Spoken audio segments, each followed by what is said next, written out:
Hi, today I'd like to talk with you about a flower essence experiment that I've been doing that I think is doing me a lot of good. So, most people use flower essences to deal with emotions that are happening in the present moment. Say you're worried about something that's happening in the near future and you're wanting to work with a flower essence for worry, which might be mimulus. That's a good example I've used before.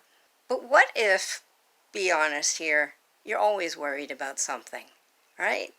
Maybe you have had a chronic pattern of worrying about things your whole life. Maybe your parents had a chronic pattern of worrying about things and you learned to worry before you even knew what worrying was. So now that's a different situation. You're worried in the present, so you might want to take Mimulus.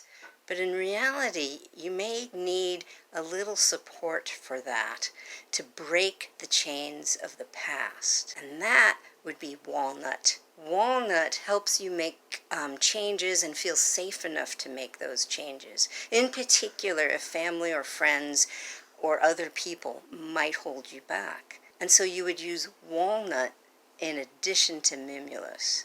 And it worked really well for me. And there are any number of other combinations of walnut plus one other flower essence that could work.